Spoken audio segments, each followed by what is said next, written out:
máš? Vyhral si cenu fantázie minulý rok. Aký to je pocit spätne? Čo na to hovoríš po roku? A ešte ja poprosím, sme na ulici, tak radšej hlasno, lebo len tá kamera... Musíme kričať naše intimnosti. Tak po roku som sa už dostal do štádia, že som tomu aj uveril, lebo spočiatku bol taký pocit, že tomu človek nemôže uveriť. Niečo také môže sa stať, určite sú ľudia, ktorí to zvládnu, ale počkaj sa povali nejak zadia. Ale ja som tomu uveril, počúvaj, už od začiatku som tomu uveril, že si to vyhral, lebo tá povedka bola proste dobrá. Ďakujem pekne. Takže pocit určite veľmi dobrý.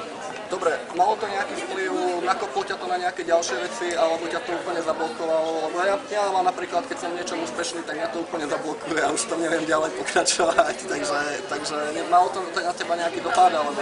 Blokovací dopad to určite nemalo zatiaľ, pretože aj keď bolo to niečo úžasné, ale zase nebol to taký úspech, mali čistého vína, nebolo to také niečo. Počkaj, mi sa to nepodarilo doteraz, za to som mal na pokusy a mal som tretie miesto vždy, vieš, a ty si tam prišiel na druhý pokus a prvé si dal, takže...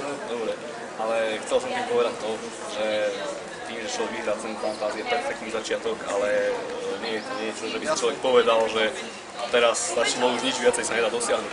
Takže na nejaké blokovanie určite nie je priestor. Jasne. No dobre, tak čo, robil si niečo ďalšie?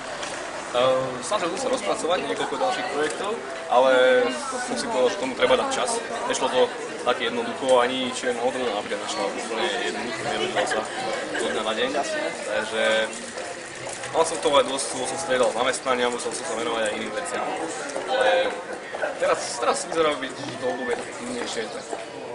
No a čo, chystáš sa už na nejaké, neprezrádzaj nič, nejaké zásadné, ale chystáš sa na niečo väčšie, máš pocit, že je ten čas na niečo väčšie, alebo ešte máš nejaké poviedkové námety? Lebo ja mám teraz čas, že mám pocit, že už je čas zase na niečo menšie po tých knihách, že už nejaké poviedky najlepšie by sa mi písali. Momentálne je to veľmi také, že aj. Začínam niečo väčšie a zároveň mám v hlave a už aj na papieri niekoľko rozpracovaných projektov aj kratších. Teraz čakajú na to pozretie. Budú nejaké horory ešte? Alebo... Určite. Horory. Máš hororové nápady, dobré? Nápady, hej.